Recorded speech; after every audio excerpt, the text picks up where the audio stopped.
Hi everyone, my name is Thiago Oliveira.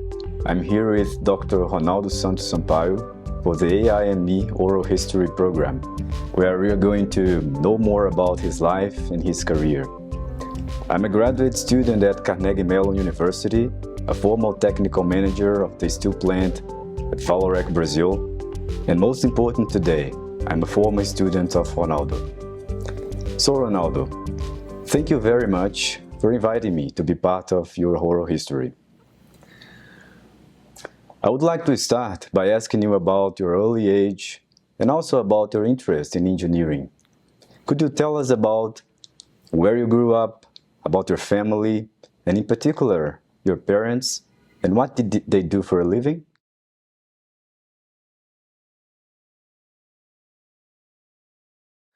Well, first of all, I'm very honored to have you as one of my interviewers because among many students, some of them, we get really close together. But I came from a poor family in the interior of Brazil, and you are going to see in one of my pictures that I was able to find my mother and father. One of my pictures like 1 year old, and the most special thing I have today, which is my daughter, Luisa, with her 2 years old, and today she has 18-year old and doing law school. I had to work after 8 years old of age in the farmers with my father, just taking lunch for him, bring the lunch back home. And after that, he changed the business to a small grocery. And in that place was tough for me because I was like around 11 years old. So I had my whole teenagers period, like 16 up to 11 to 16, work in a grocery. And that grocery had to work Saturdays and Sundays until noon. So I used to work, go to school, and it was a public school. Far from where I was, I used bike at that time. To go was easy because most is downhill and then uphill in the return. So one of the dreams I have up to date is to have an electric bike. I didn't buy it yet, but for sure I'll have it. Then my family, my mother arranged for me to go to Belo Horizonte City, where is a big city, the capital of my state, for me to start to work in a place like a designer, like I used to like, and study in a kind of pre-college classes, 3 years.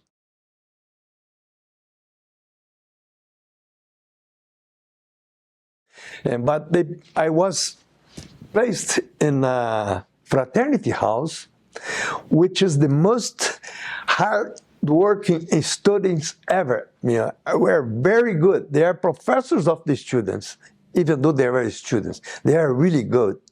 And when I started there, I was not studying like they do.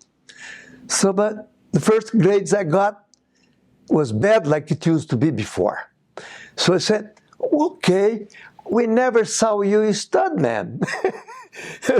Come here, we are going to help you. You have to spend a lot of time. Sit here, do all those exercises, and try to solve it as much as you can, as long as you can. If you really can't call us for help. So I started to be the worst and became the first. Since then, so I graduated in metallurgical engineer. You can change now. As the number one in my team. So as a gold medal. And that was very good for me to show my father and mother that the bad student they had before became the best one. So, but then, days and nights, Saturdays, Sundays, and holidays, I was working. And that kept up to a few years ago. Okay? So then I can go to more.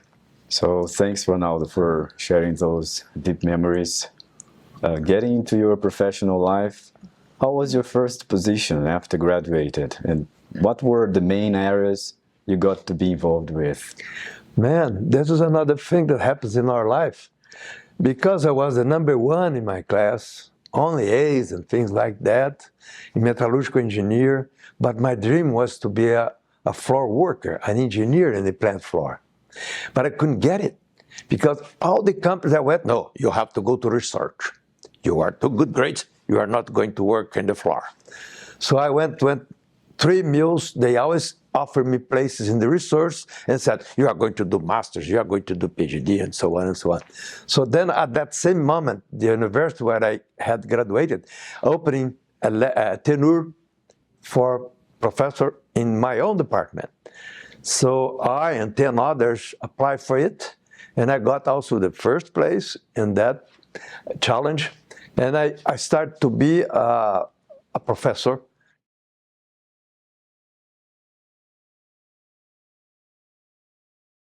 I will get the full professorship title a few years later, but I started as a professor.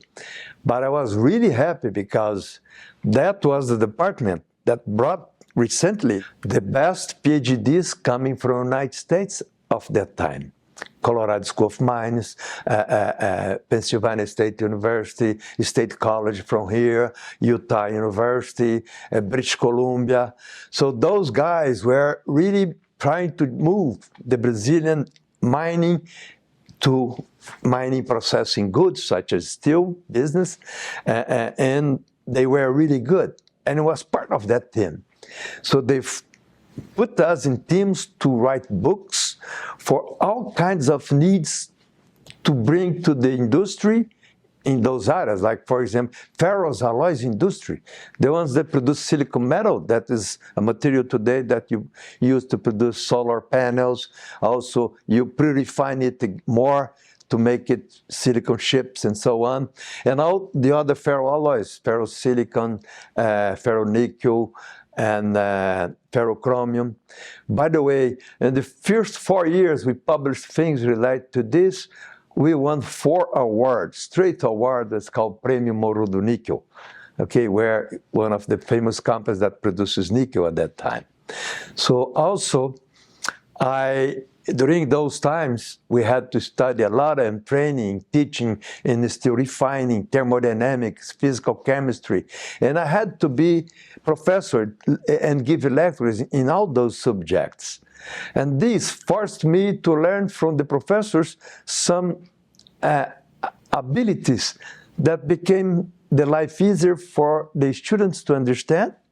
And the same happens to the people in the industry. When they went to see what we wrote, we made it very nicely in the sense of we write a lot of design, you mean figures, fluxograms that make easier to understand physical chemistry, thermodynamics, and a huge amount of exercise. For example, direct reduction of iron ores, I have a full book only of exercises for the people to learn it. And in that same period, I did a master's at my university in hydrogen reduction of iron ore, in isothermal reduction.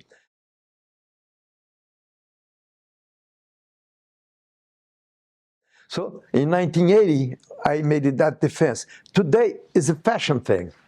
Hydrogen life to reduce CO2 emissions. The things that for my past became very fashionable today.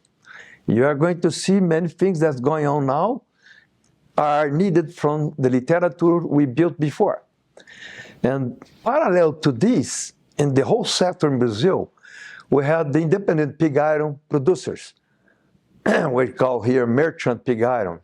They had a really bad image because they're supposed to use native forest to produce charcoal, and that is environmentally harmful and things like that. Some could use childs to produce charcoal and things like that. I don't like this, but nobody likes it. But we came to give support to this sector, giving knowledge and fundamentals and showing to them that planting forests in a very biodiversity way, they could get much more money than they were doing. And we succeed very nicely that. I can see something in the presentations that you are going to see how the progress happens, that today, 0 native forest, all sustainable forest with a lot of biodiversity inside is the best salary in farmland areas in the Brazil for those sectors. So is the best thing that happens in the farmland area of my state, for example.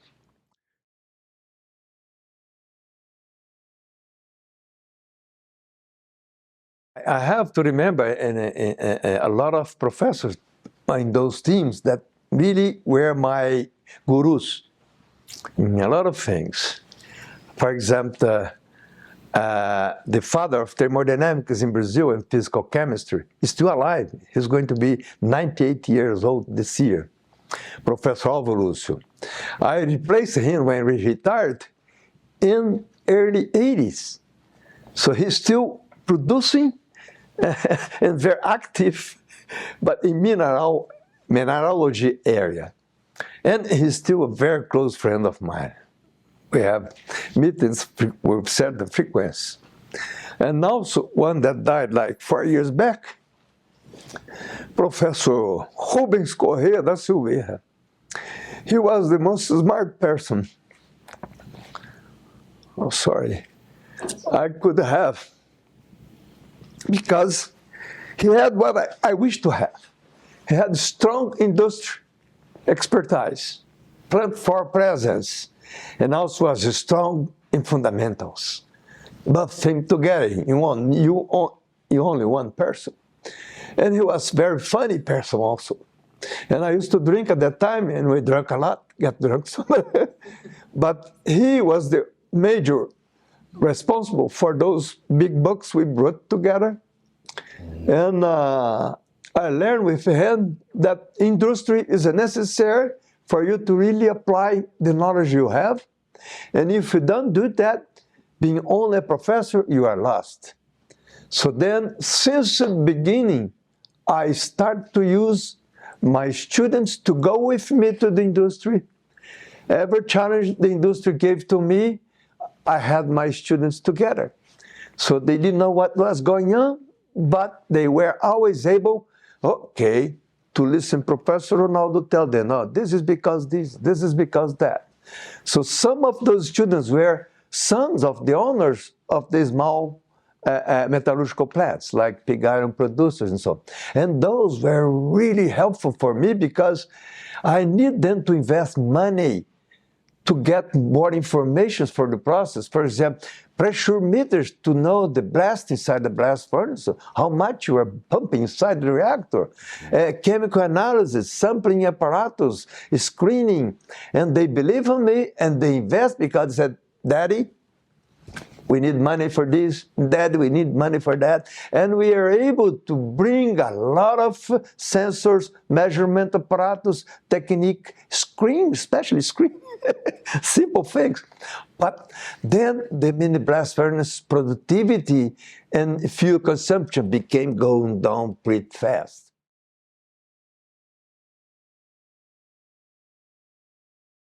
And that started to spread to all the sector. So all of a sudden, the government notes that. And they established a program with this professor and I, as part of it, to give an audit service to them, like more than 100 small blast furnaces at that time. And we took some years to do that we were in each one of the plants to see how good they were, how bad really they were, and which actions we should do to help them to come back fast to a state-of-the-art knowledge for the blast furnace reactor. So this really worked. And also, during that period, or after some years later, I'm getting confused, but I start to publish about that and showing the beauty behind the dirt things they used to say about that sector. And the beauty is really the beauty, because when I realized, man, those people are utilizing photosynthesis, grabbing CO2 from the atmosphere, transforming it in energetic material, which is a carbohydrate, which is the wood. By doing so, they are feeding back to the atmosphere oxygen. So, and they had to work labor to do that? In that is a living creature. And a living creature is not like a machine, like this glass. It needs permanent presence of another human taking care of it. So this fact makes me very excited. I say, okay, if I manage every day to improve this sector in such a way that we can produce enough biomass in this way, I will need a lot of things to be brought to the farm to make the farm more fertile. And when I say what happens, my wood, I need to put a lot of nutrients in the earth to make it.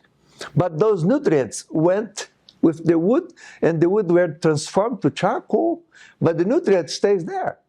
And when I went to the blast furnace, I put the charcoal inside it, and I put more lime. And all the farmland areas in Brazil are we call acid earth. And we need to put basic oxides on it, which is lime. So besides the micronutrients that already was in the trees, that I recycle them back to the farmland sector. So we are at that time applying circular economy concept, and not only for the solid and liquid materials, but as well as for the gas. And it's the only one that pumps oxygen to the atmosphere.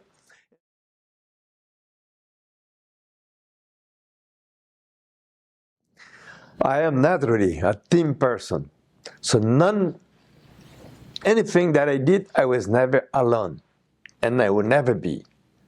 So, for example, my master's degree thesis was the first one of an Indian PhD from Max Planck Institute that came to be a professor in my department. Bahadran Seshadri. It's with him that I did hydrogen reduction of iron ore at that time, Isothermal. And also, two of my students that just graduated 1 year and 1.5 years after my graduation became professors like me. And they were really good. And so I said, why that I am be alone? I have a lot of services from the industry. I need to share them with those boys because later on they will be as me. They will have a lot of services and I'll be part of this team. So, and a lot of them have different skills than myself. They are more powerful to learn than myself. And I said, it's better be with them than be with people that I don't know. So I start to share with them my revenues from the consulting services, bringing them to do them together with me. Sooner they speed up, even more than me. But all those big things I said we did, they were together. So it's Professor Luiz Fernando Andrade de Castro and Professor Roberto Parreiras Tavares. So this is very important to tell. In Brazil, in my department, this guy, Professor Vicente Falcone, was one of the leaders and more brainy guys and strategic thinking guy. And he brought to Brazil, not he necessarily, all the professors, but he notes that the total quality program, the Toyota thing and things, you mean, this was in the 70s. Americans only pay attention to that in late 80s. But he brought this to Brazil, not he necessarily, but our department. And we are the pioneers in Brazil in the total quality program, my department. So I had to learn classes from the people that was going to Japan being trained. They came teach us, and we had to apply those things in total quality fundamentals and things that keeps in my brains. It's part of my way of being. So I waste time and waste materials, waste energy, everything is in my brain permanently since then. For example, Professor Falcone, he used to prepare lectures that so many well drawn, the figures, that complex things you understand. So, but he was very smart to only show things that he really masters. He did not have to go like I did, teaching things that I have a hard time to understand. But according to university demands, you have to go over those materials. So he was smart, said he only thinks that he can shine, he does. And today in my era, the only professor I know that became a billionaire in dollars terms. But he's still a person that I always remember when I have to prepare everything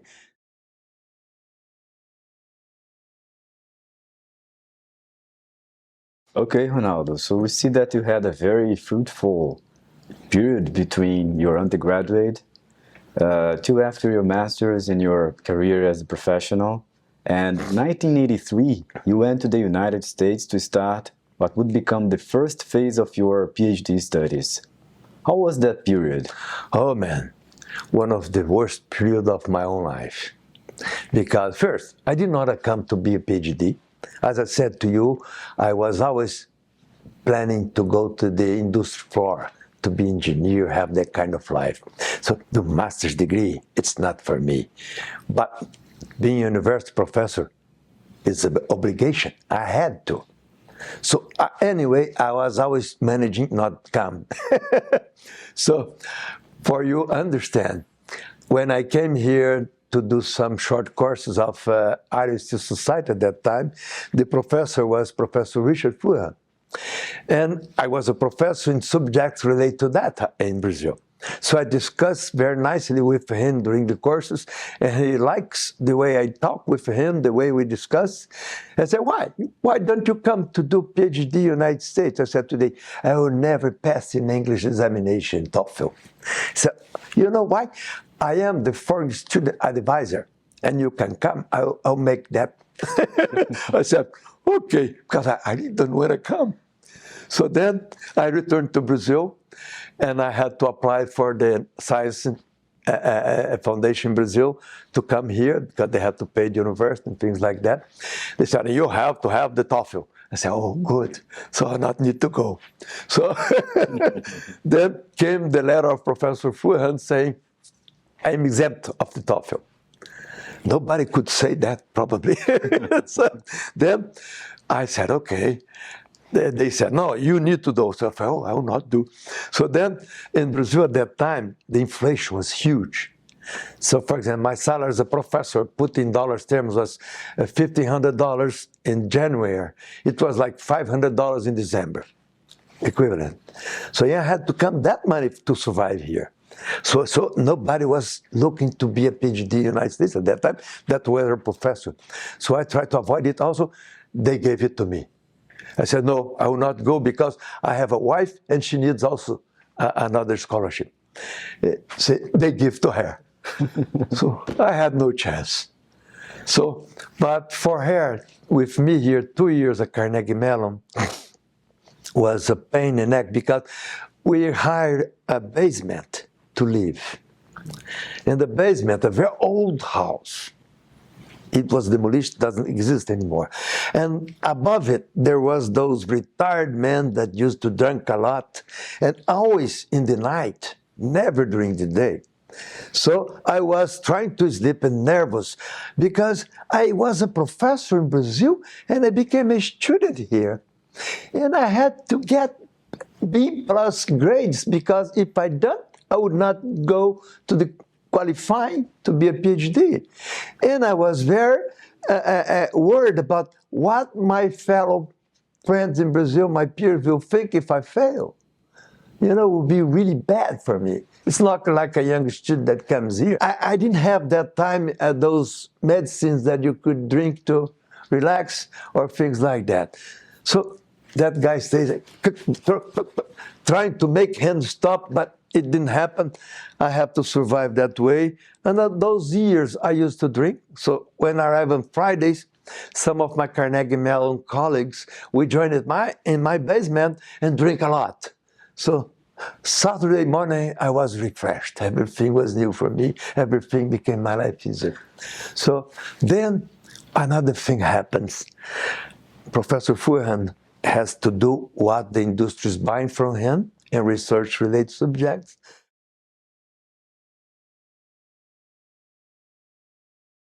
At that time, one of the subjects was nitrogen solubility in steelmaking slags.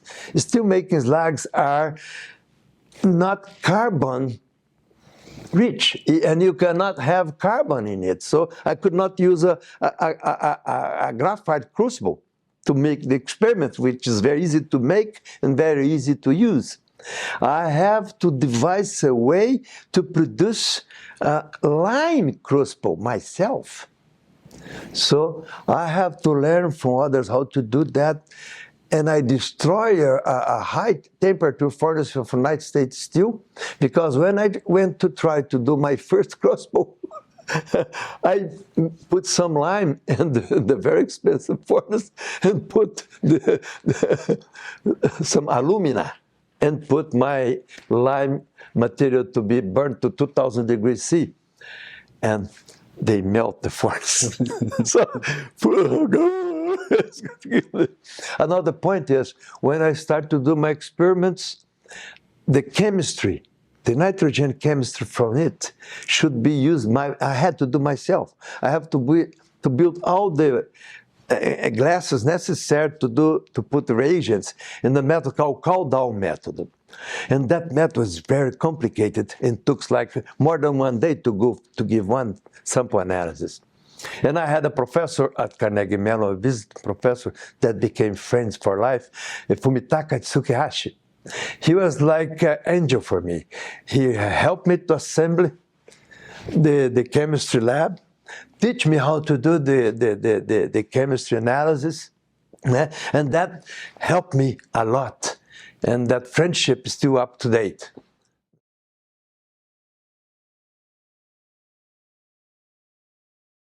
I gave many lectures in Japan. I gave in Tohoku University, Sendai University, United Nations University, and very important lectures because I was involved in those things that nobody was here or there. My hobby of biomass used to produce metals. So I was always able to design a steelmaking and ironmaking environmental that where I show the beauty of this process. And I always challenge in all those congresses, thousands of people listening, like 1,300 people in Tokyo. I said, I want any of you to give me a process that will be less environmental harmful than this one I'm showing to you.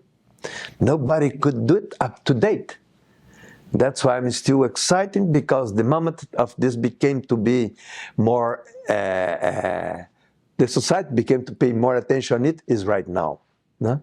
So at that time, some of the students that I must have relationship, I don't have pictures with them because I moved some places at that time as a camera and not like we have picture everywhere now. Now I have too much, so it's difficult to find them. And in the past I had almost none. But I found in a friend's house the picture of my advisor, Professor Fuhan, the first time I came here. And I could remember the name of some of my colleagues, like Daniel Goldstein. By coincidence, he's today in California still. And Feder, I don't know where she is. Mariana Morales also, I don't know where she. Balu Sarma returned to India. Né? And the second secretary of Professor Fuhan, Madeleine Lesco. I might find her here this week because she's really tough, but lovely person. Really was helpful, and I love her since then. And before her, I had Michelle Collin, which also was a wonderful person. Is still friend up to date.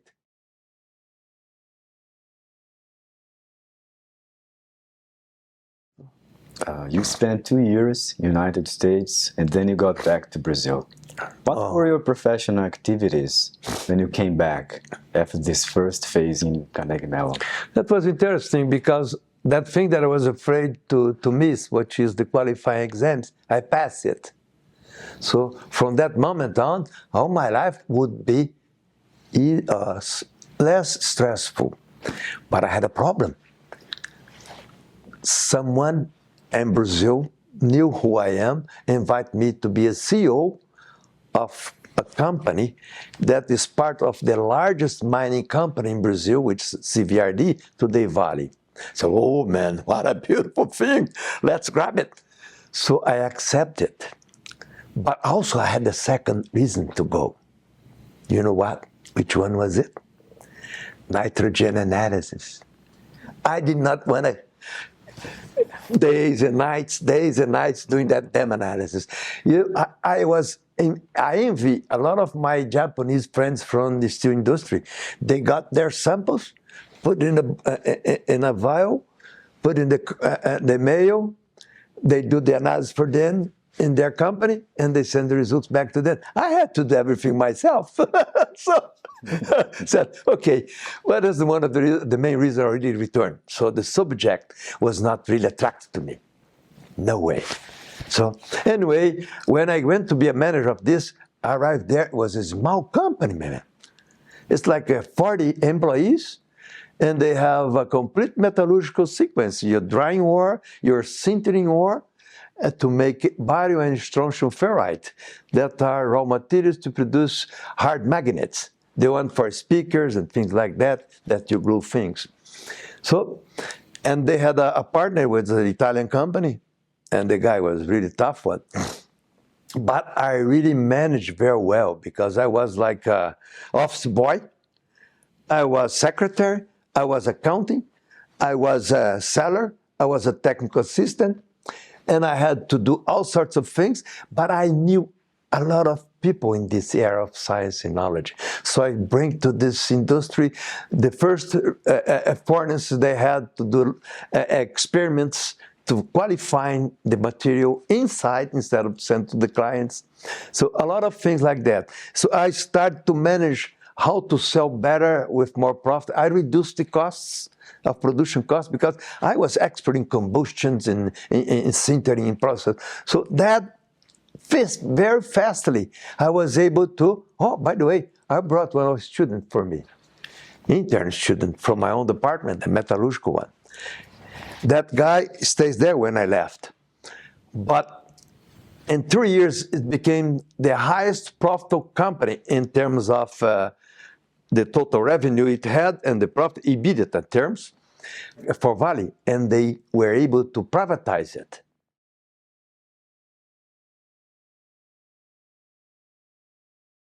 So then they invite me, do you want to come to join us at main company, Vale? And I had options, very good ones, to the top areas to work as assistant to directors and things like that.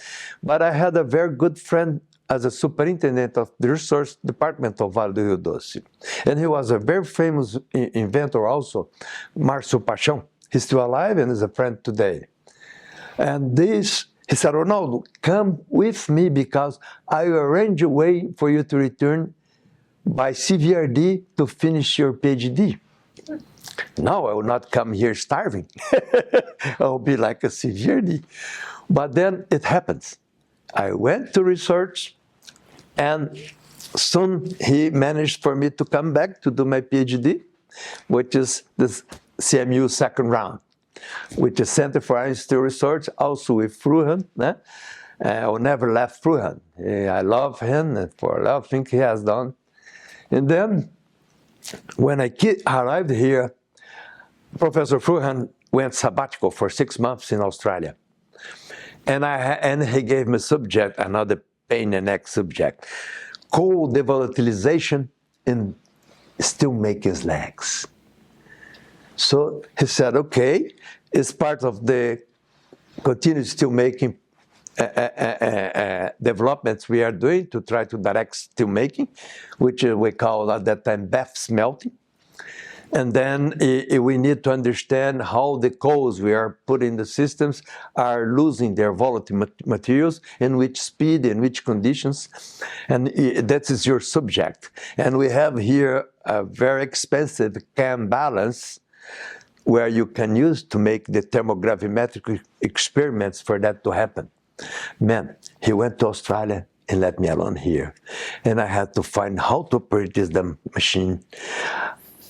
Find things that was like almost 100 years old, all full of gold, you know, and very sensitive.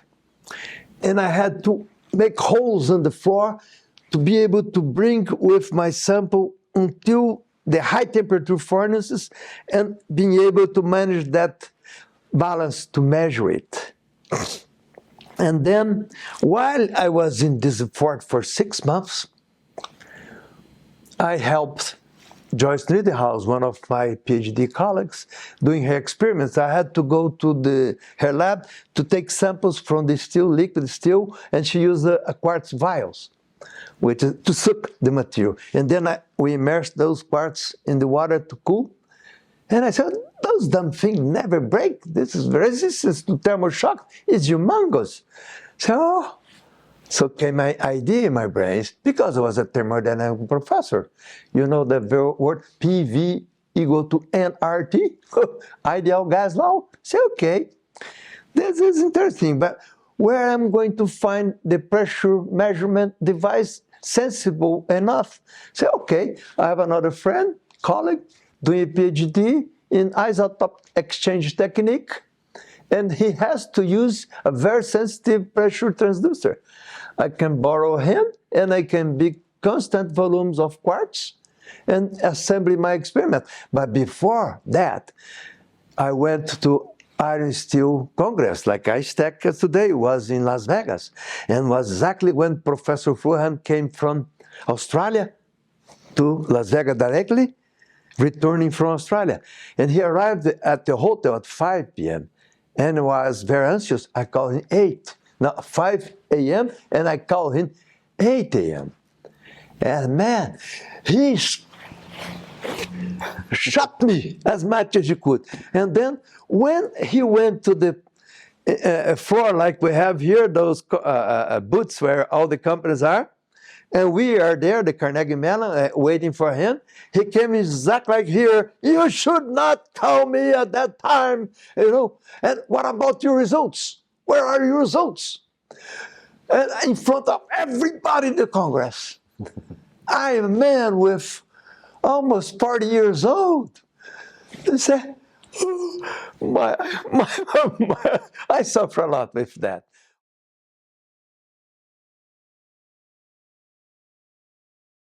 But then, when I came and built that idea to do those experiments, I need $5,000 to buy and the glass blower to make those things.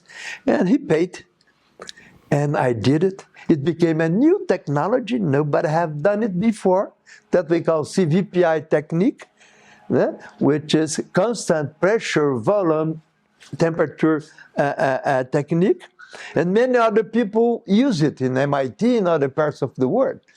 Also, at that same time, to prove that the gas, while it was coming out of the cold particle, did not have any contact with slag, because I did this without having slag in the system. I had another professor, Alan Crum, here, Carnegie Mellon, and Professor Italo Jimbo, which was also a visiting professor. They had built X-ray continuous measurement apparatus for high temperature. So you have things like a 1600 degrees C, and you have a move, X-ray move of them.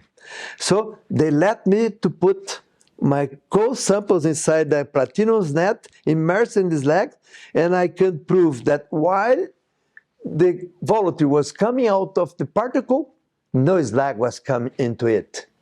So my technique and my thesis was proven, and the kinetics of those reactions became easily to do. The experiments I could do as many as I want per day.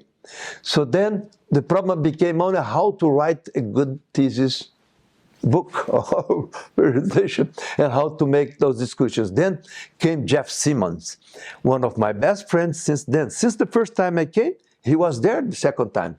He took like 10 years or more to finish his PhD because it's very complex things. And then he was here the second time, and he kept helping me.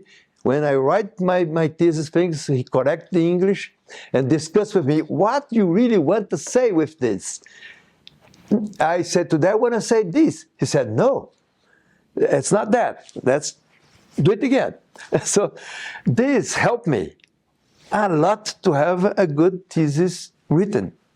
So I owe to him this favor and this help forever. So go ahead, please. Okay. Thank you very much for sharing those amazing experience of learning. Those were very inspiring.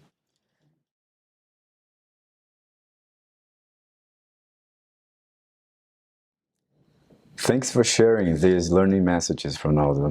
They were very inspiring. After going through everything that you went through, how was the feeling of getting to the end of your studies?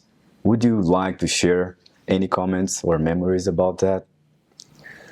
Okay, to be a PhD at Carnegie Mellon, as you know from my start of my presentation, was not my dream. But since I lived the life here, I became very proud of Carnegie Mellon because it's really a serious and very good school. And I here had so many friends that are top persons in the community where I live, in Metalushka, and I still today, that I'm proud of that twice. And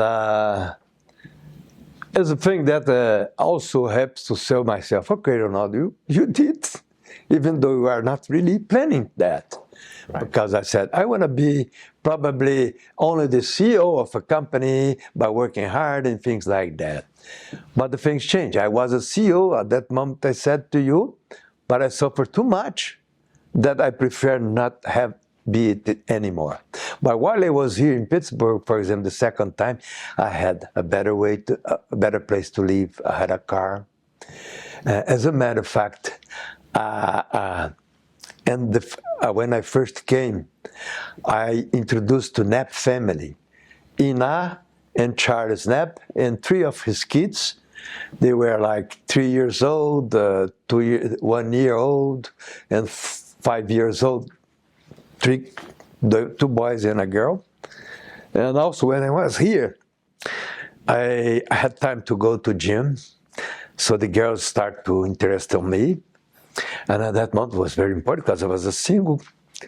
And then one of them invited me to be actioned in promotions to raise money for a Republican candidate in the city. So I went, I had to rent those black tie things, and we are going to see the picture. And I was sold for $500. Not much, but I think I'm worth more.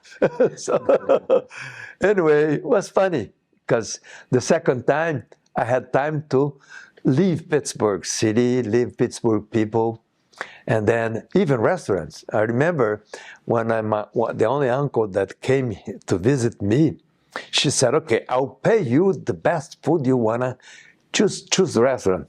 I had no one to choose. I was only living under the basement, and the basement to Carnegie Mellon, Carnegie went to the basement to Mellon, and that's it. For 2 years, it was tough. It's so tough that when I came second time, my wife said, Ronaldo, I will not go. I said, okay, let's divorce. She said, okay, I prefer. So she did not came, because it was really suffering a lot. Imagine, you start a month with $1,500 and you end up with $500 in December, just in the Christmas side. You couldn't move, you couldn't go anywhere, you know? So it was really tough. So that's, I think that's important to say.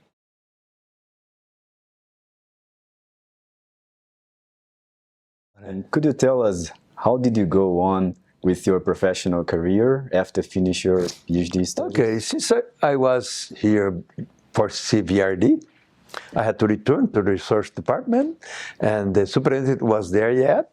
He made me his assistant to the superintendent, senior research.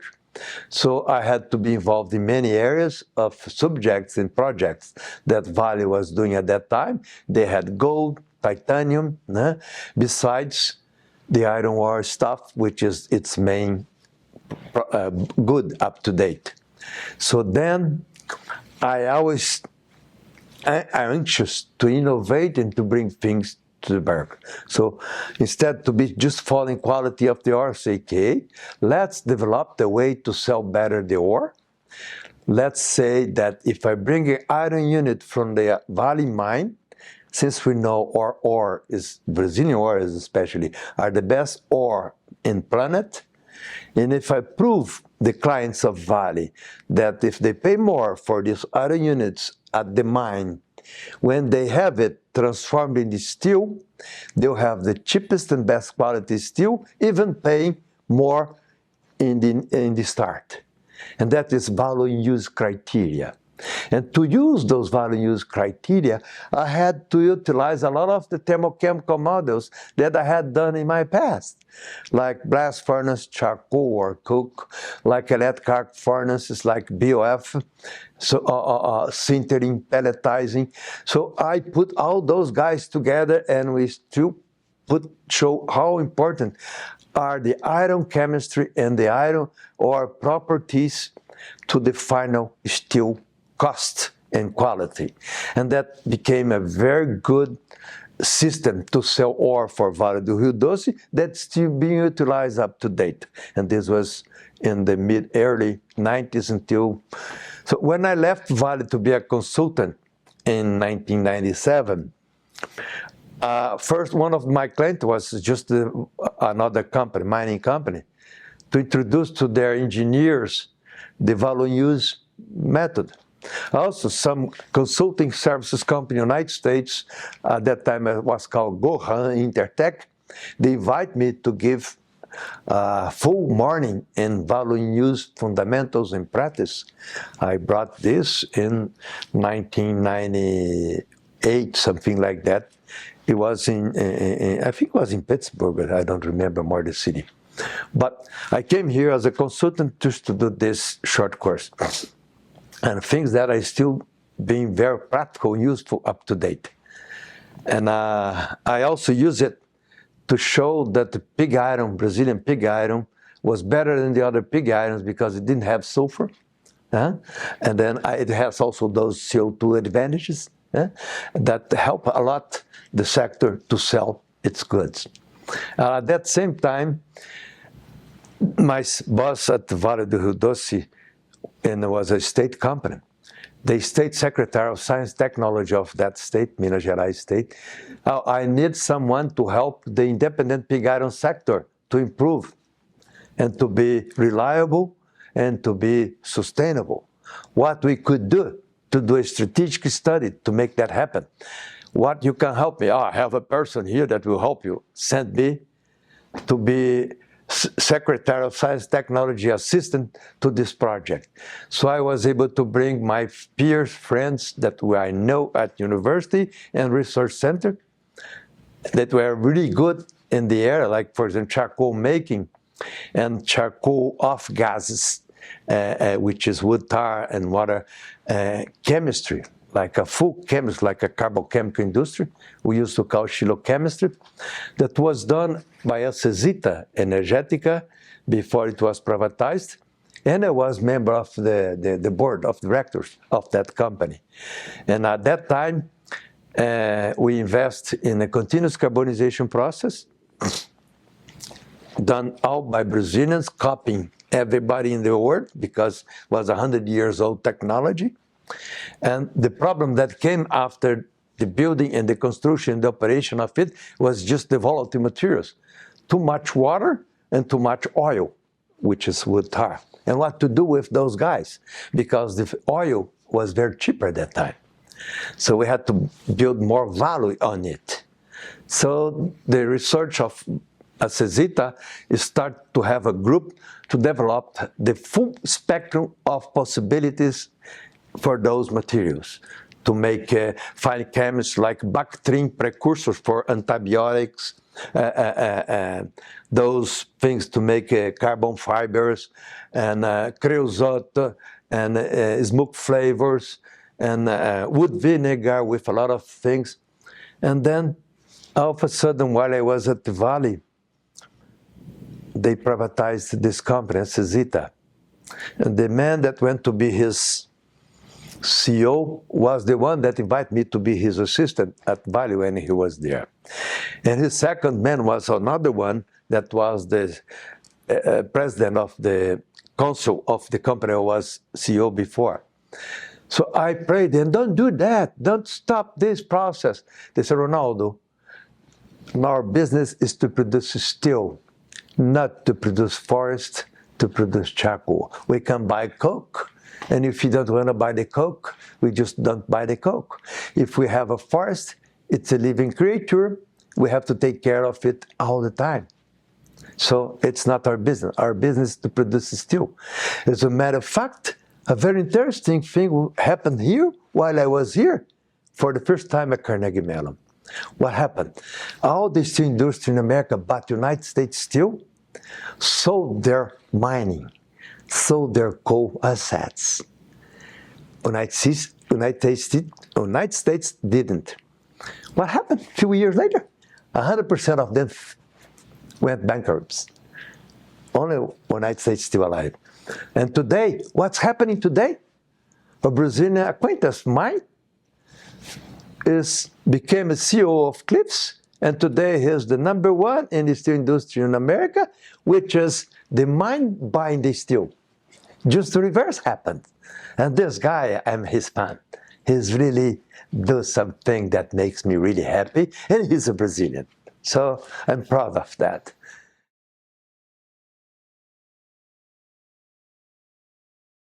And he has done his master's in my department, in my university in Brazil, because we were the best in the country, okay? So then, besides that, it's very important to say those things because at that same time came Ken Iverson.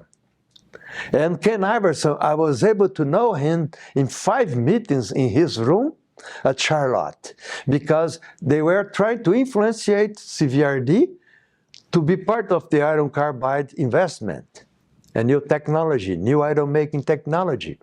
And I was the expert in new iron making technology at Vale because everything I have done in my PhD was related to those subjects.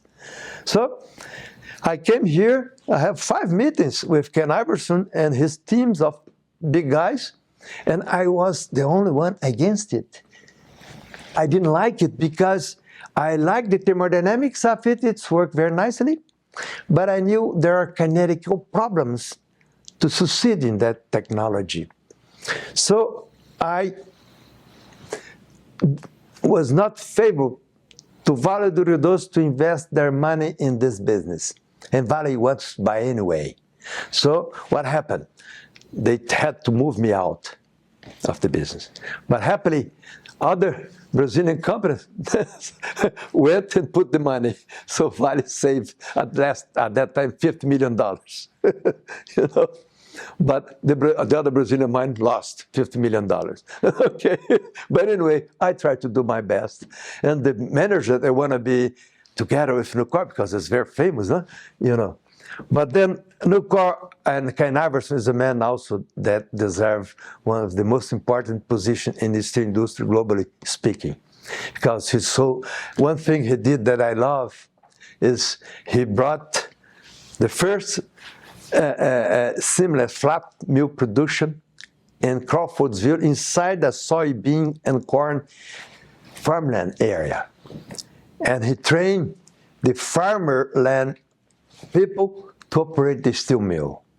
And the guy that was a superintendent of this mill that went there to build it, to raise it, was Mark Millett. You know this guy today. You know, he knows me since then. I went there to visit.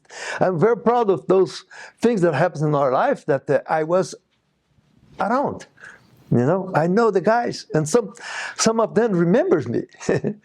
And then today I went my presentation to say, to all those problems we are having with Chinese steel, with environmental CO2 emissions, the steel industry has to do like Ken Iverson did. Among many other opportunities that are viable, they should look to the farm again. They should look to photosynthesis. Because your country is the one that must use wood in this planet. Do you know that?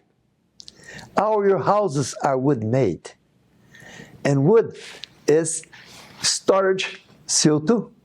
But not only storage CO2, it's oxygen production, diluting the other gases that are in the atmosphere.